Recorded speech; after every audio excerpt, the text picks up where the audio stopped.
Break के बाद आप सभी का फिर से स्वागत है। और हमारे साथ लगातार बने हुए हैं सिराजुद्दीन सिद्दीकी, समाज सेवी हैं और जानते हैं उनसे। नेताजी, चुनाव लड़ने के लिए क्या रणनीति है? अभी आप कोई बड़ा चुनाव लड़ना चाहते हैं शहर से? अभी चुनाव लड़ने का तो कोई इच्छा नहीं है। अभी चुनाव लड़वा देंगे लोगों को, क्योंकि हमारा मन सिर्फ सेवा करने का है। वो ज़रूरी नहीं चुनाव लड़के ही करा जाए। ये तो मन में भावना होना चाहिए, दिल के अंदर अपना होना चाहिए जज्बा कि हमें लोगों की सेवा कैसे करनी है।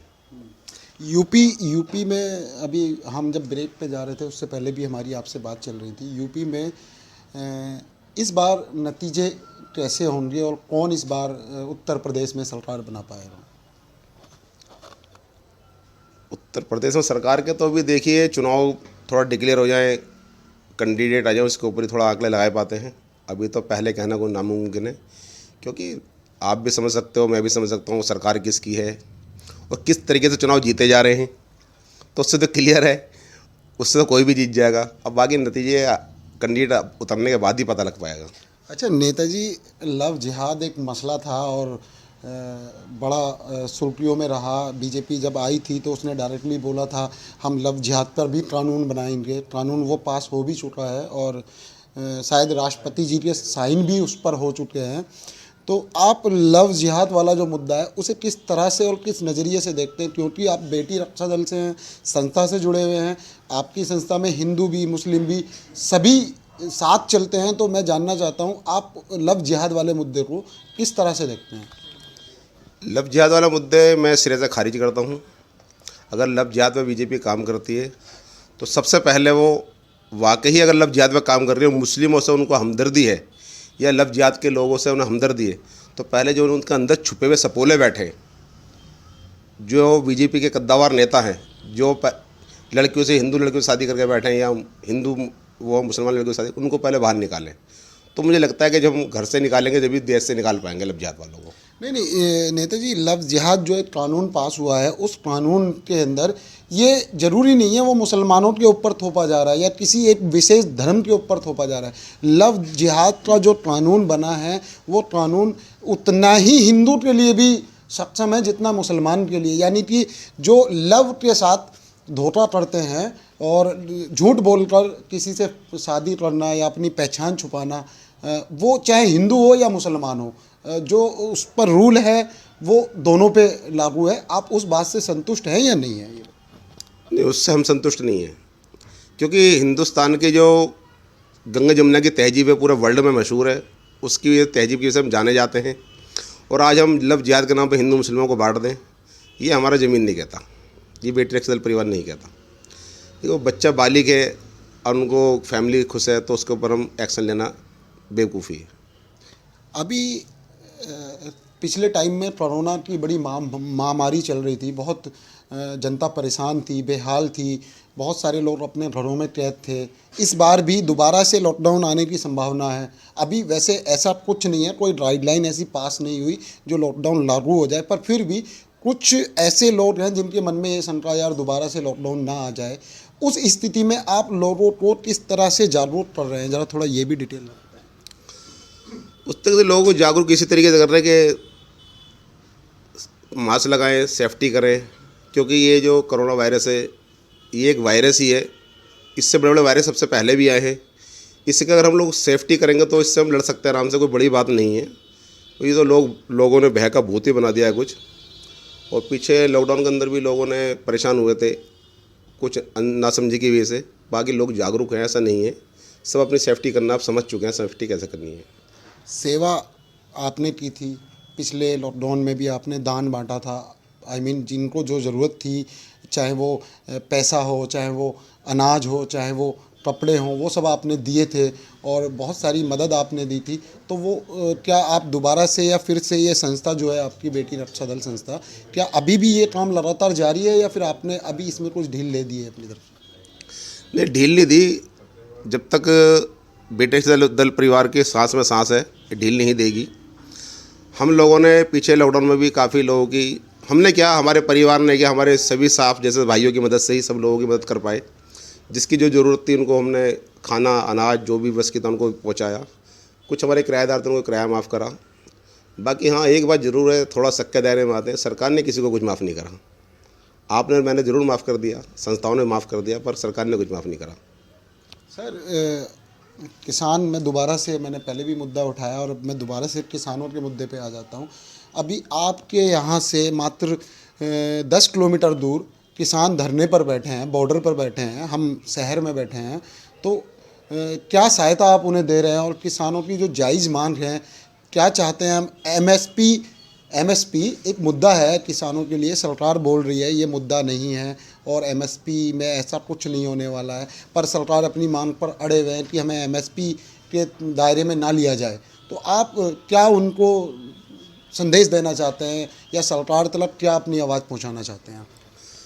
मैं आपके माध्यम से ये आवाज़ पहुँचाना चाहता हूँ कि किसान भाई जो कर रहे हैं संघर्ष, वो संघर्ष जायज़ है उनका, और वो संघर्ष अपने लिए ही नहीं, एक बहुत बड़े हिंदुस्तान के एक एक बच्चे के लिए संघर्ष कर रहे हैं। आपके बच्चों के लिए कर रहे हैं, मेरे बच्चों के लिए कर रहे हैं, और मैं और मेरा परिवार और मेरे दोस्त, मेरी संस्था किसान भाइयों के साथ है।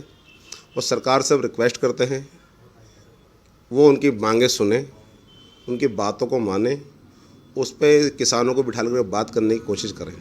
बहुत अच्छा होगा देश के लिए।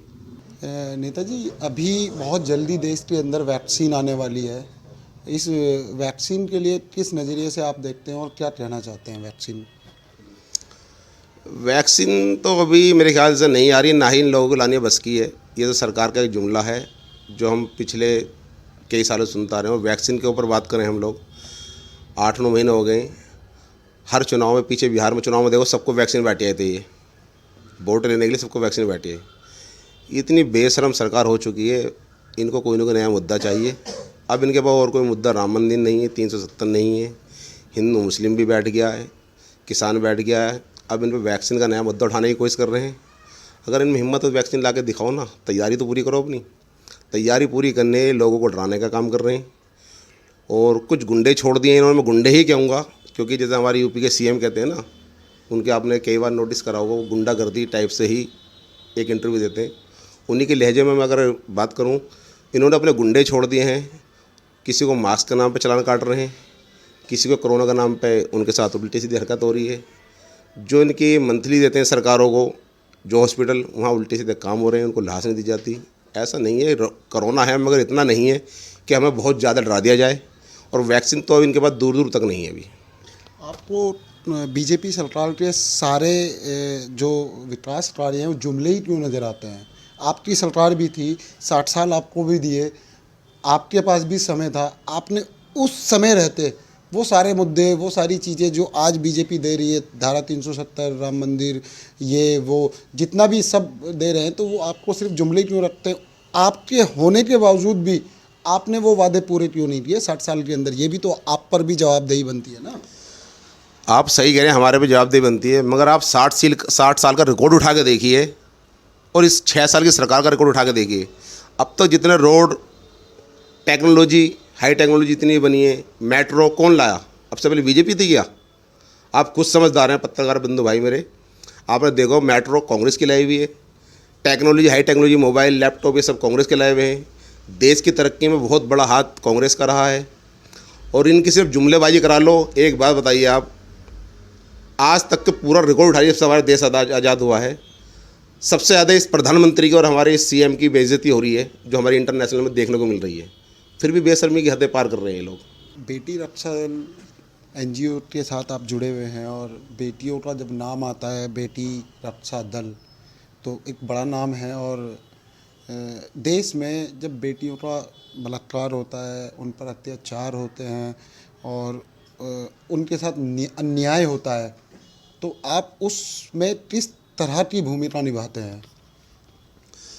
उसमें हमारी यही भूमिका निभाने का प्रयास कर रहे हैं हम लोग। अब तक बेटियां को, जो पहले लोग बेटी बना कर रख रहे थे, अब लोग बेटियों को बेटी बनाने का काम नहीं कर रहे हैं, उनको एक चिंगारी बनाने का काम कर रही है बेटी रक्षा दल। अब बेटियों को हम इतनी मजबूत करना चाहते हैं कि बेटियां खुद एक चिंगारी बन जाएं, लोग देखने से पहले उनकी आंखें चुन दिया जाए। जब बेटियां अपने आप सक्षम होंगी, हर जॉब करेंगी, कोर्स करेंगी, पढ़ेंगी लिखेंगी, तो खुद एक सक्षम हो जाएंगी, उन लोगों को जवाब दे पाएंगी। और आने वाले टाइम के लिए आप भी यहीं हैं और हम भी यहीं हैं, दिखा देंगे कि बेटी रक्षा दल इन दरिंदों के लिए क्या काम कर रहा है। इसके ऊपर काम चल रहा है बहुत अच्छा हमारा। बीजेपी सरकार में बेटियां सेफ हैं या अनसेफ हैं, आप कितना इसे उचित मानते हैं? 100% अनसेफ हैं। बीजेपी के राज में जितने बलात्कार हुए हैं, जितनी गुंडागर्दी हुई, शर्म आनी चाहिए ऐसी सरकार को, ऐसे सीएम को, ऐसे हमारे पीएम को, कि इतने बुरे हालात हो चुके हैं कि बेटियां आज घर से बाहर निकलने से डर रही हैं, काँप रही हैं। और क्या आपकी जो बेटी रक्षा दल एनजीओ है, इसके और क्या खासियत है, किस तरह की समाज सेवा इसके अंदर और आती है, और क्या पूरी डिटेल है इसकी? और कोई आपसे जुड़ना चाहे या आपके माध्यम से बेटी रक्षा दल में आना चाहे तो क्या पूरी उसका एक गाइडलाइन है, थोड़ा ज़रा डिटेल में? बेटी रक्षा दल परिवार की यही गाइडलाइन है, जुड़ने के लिए इसका कोई खर्चा नहीं होता है, सब फ्री ऑफ कॉस्ट मेंबर जुड़ते हैं। ये एक परिवार है और बेटी रक्षा दल की गाइडलाइन जो है, हम बेटी रक्षा दल के माध्यम से लोगों को भीख देने का काम नहीं कर रहे हैं। हम लोगों को, बेटियों को एक मजबूत बनाने की कोशिश कर रहे हैं। आपने देखा होगा सरकारें क्या करती हैं कि जी ये कांड हुआ, इनको 2 दिन का राशन बांट दो, सिलेंडर बांट दो। हम भीख नहीं देना, हमें लोगों को भिखारी नहीं बनाना है, हमें लोगों को मजबूत करना है, बेटियों को मजबूत करना है। बेटी को भिखारी नहीं, हमें मजबूत बनाना, अधिकारी बनाना है, जिससे कि वो और 10 परिवार को पाल सके। वो क्या अपील करना चाहते हैं हमारे चैनल पे, समाचार टुडे जो है हमारा, उस चैनल में क्या अपील करना चाहते हैं? समाचार टुडे पे अपील तो यही करना चाहेंगे कि समाचार टुडे बहुत अच्छा चैनल है और आपके माध्यम से हम लोगों की भी, हमारे बेटे रक्षा दल परिवार की खबर पहुंच रही है देश में विदेश में। बहुत अच्छा चैनल है, इसको लोग बड़ा लाइक करते हैं। क्योंकि आप भी जान सकते हो, मैं कुछ चैनलों का नाम भी ले दूँ, मुझे कोई परहेज नहीं है। बाकी चैनलों पर तो सिर्फ गंद चल रहा है, दलाली चल रही है। आप जैसे चैनल हैं, बड़ा अच्छा काम कर रहे हैं। आप चैनल में इंटरव्यू देने में ही मज़ा आता है और हम लोगों को देखने में भी मज़ा आता है, और हमारी दुआएं हैं कि चैनल आपको बहुत ऊपर जाए। तो ये थे सिराजुद्दीन सिद्दीकी, बेटी रक्षा दल एनजीओ के संस्थापक हैं और पूर्व जिला अध्यक्ष कांग्रेस पार्टी से भी हैं, थे मतलब, और हमारे साथ मौजूद थे। हमारे सवालों का बेबाकी से इन्होंने जवाब दिया। कैमरामैन शाहरुख के साथ मोहम्मद शकील, गाज़ियाबाद।